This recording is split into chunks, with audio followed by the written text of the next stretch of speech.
Chers amis, bonjour. On se retrouvera chaque semaine pour aborder un certain nombre de sujets concernant notre histoire, notre philosophie de l'histoire, à travers les passions de l'hébreu que je suis. Rabbi Yehuda Lévi, 1086 à 1142, vécut en Espagne et écrivit un ouvrage cardinal, le Kuzari, dont le thème est la recherche théologique de Boulan, roi des Khazars. Il reste l'un des géants parmi les penseurs juifs, je parle de Yehuda Lévi, du Moyen-Âge. Ce royaume des Khazars a en effet existé durant 2 siècles jusqu'en 970 et fut gouverné par des rois juifs, dit-on. Son souverain, Boulan, pressé par les missionnaires chrétiens, choisit finalement le judaïsme. Ce fut son choix, celui que Rabbi Yehuda Lévi relate et illustre au travers des débats entre le Kuzari lui-même, Boulan, et le sage juif. L'extrait suivant concerne la valeur d'Eretz Israël. Nous sommes au chapitre 2 de ce livre. Tu me couvres de honte, roi des Khazars, et c'est là la faute qui nous a empêchés d'assister à la réalisation de ce que Dieu nous a promis à l'époque du deuxième temple. Comme il est dit, chante et réjouis-toi, fille de Sion. Tout en admettant le mérite d'Eretz Israël, les Juifs se défendirent d'abandonner les terres de l'exil. L'Esprit divin aurait pu revivre s'ils avaient tous souscrit à ce retour en Israël, mais seule une faible frange décida de rentrer à la maison. Les masses et leurs chefs subsistèrent en Babylonie, alors que seuls 40 000 d'entre eux prirent le chemin d'Israël.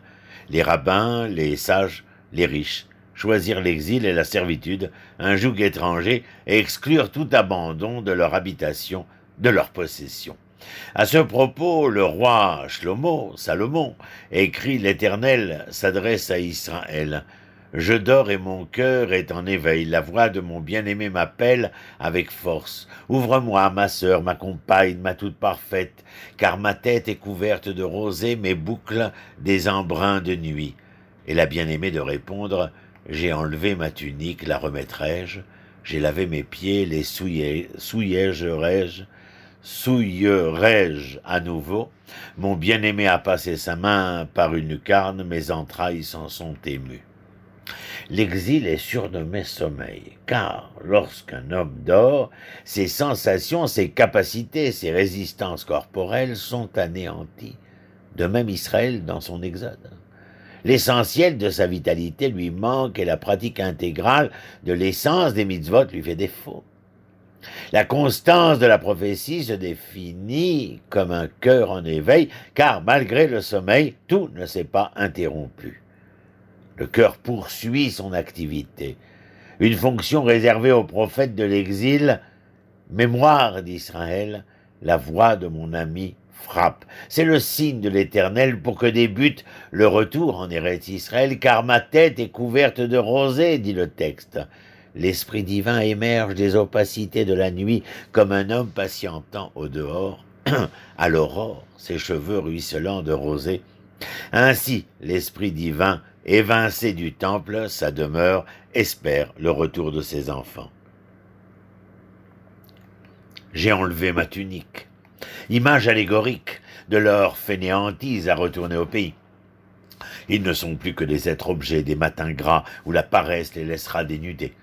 Ainsi, les Juifs de l'exil qui n'appréhendent pas l'appel divin allèguent toutes sortes d'arguments dénonçant leur souhait de ne pas se déterrer des tranchées qui leur sont si communes. Mon bien-aimé a envoyé sa main par la lucarne. C'est Ezra et Néhémia, ainsi que les prophètes Haggai et Zacharia, ceux-là même qui les ont encouragés au départ pour qu'enfin un contingent limité se mette en marche. Il s'agit d'une approbation relative à leur impératif. Aussi, les événements ne s'accompliront que sommairement. En conclusion, l'Esprit divin n'accompagne l'homme que suivant ses engagements. S'ils avaient été disposés, en lieu et place, à rejoindre l'Éternel avec un cœur probe et une âme satisfaite, ils auraient pu jouir d'une réelle délivrance comme au temps de la sortie d'Égypte. Quant à nos prières, prosternez-vous à sa montagne sainte, et prosternez-vous à ses pieds. Et puis il est dit qu'il ramène sa présence à Sion. Ce ne sont que des babillages, des tourneaux réitérés machinalement, sans que nous réfléchissions à ce que nous articulons, ainsi que tu l'as dit, roi des Khazars, répond le sage juif à travers la plume de Rabbi Yehuda Lévi. Ce dernier ne s'est pas satisfait d'une banale protestation philosophique sur la valeur d'Israël. Il a aussi rédigé des odes pleines d'amour incandescent pour Israël, ce qu'on appelle les Sionides, dont certaines ont été ajoutées à la liturgie des jours de lamentation. L'écriture ne lui suffisant point, il décide de rejoindre lui-même cette terre qu'il a dû le temps, et ce malgré les dangers inhérents à un voyage vers Jérusalem, alors aux mains des cruelles croisés.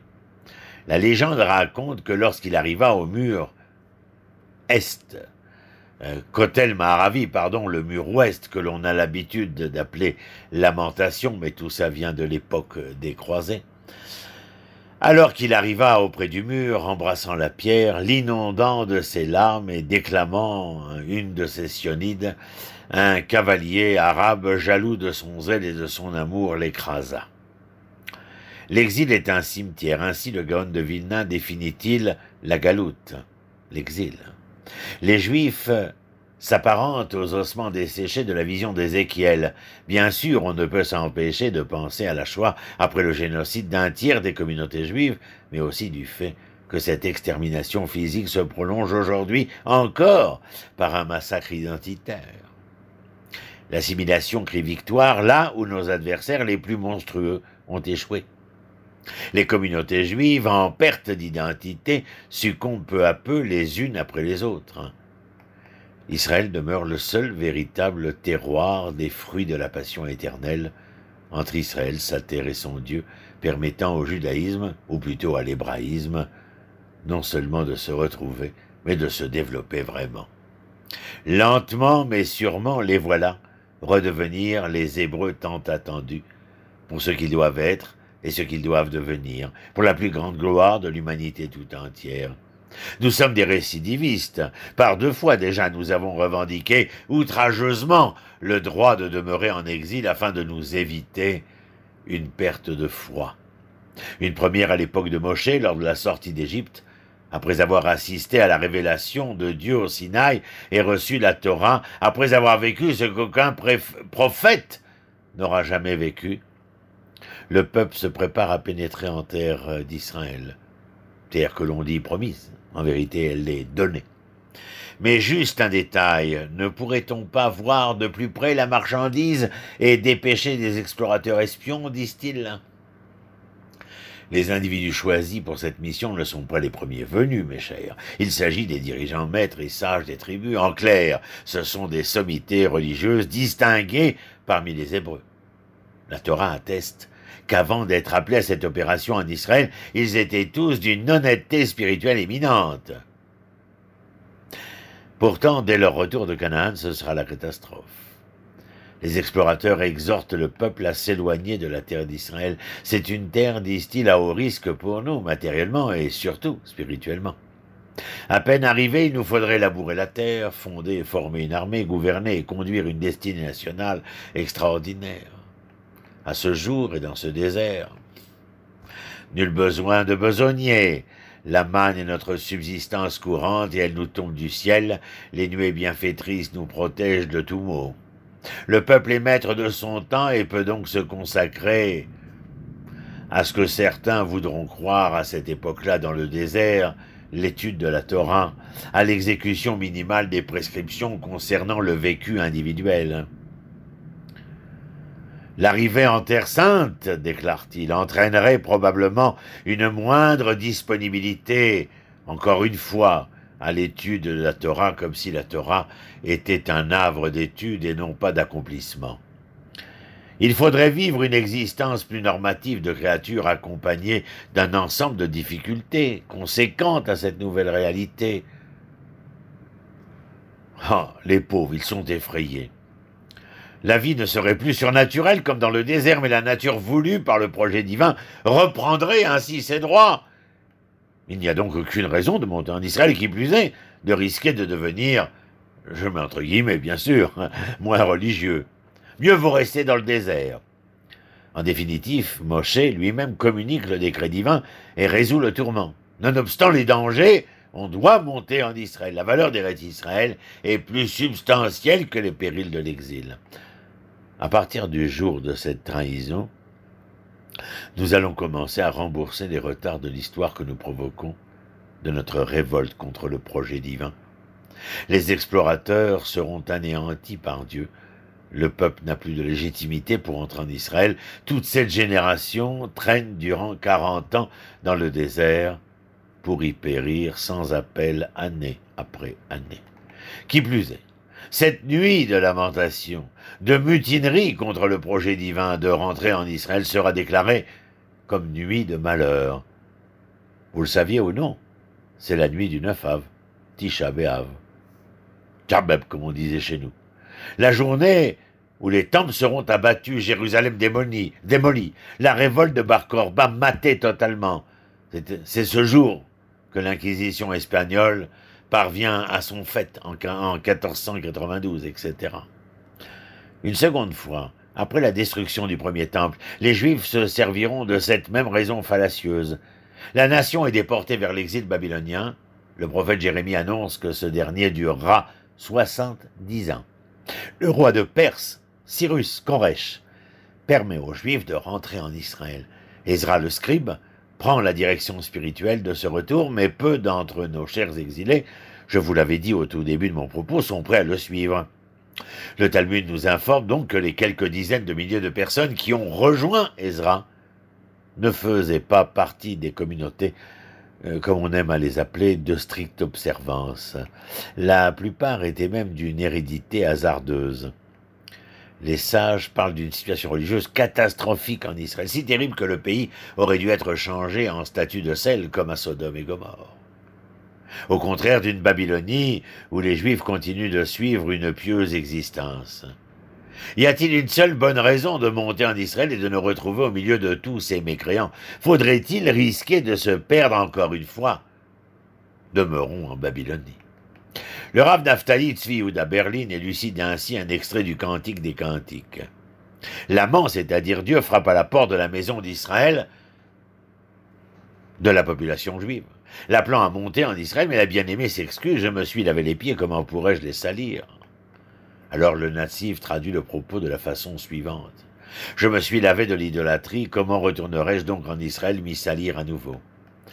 Vraisemblablement, les événements vont donner raison aux Juifs de Babylone.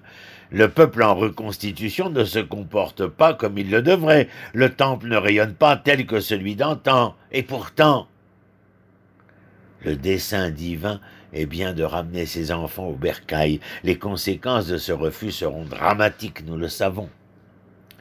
L'absence des Juifs de Babylonie, comme le signifie le Talmud, fera des fondations du temple un socle altéré, un temple sans devenir.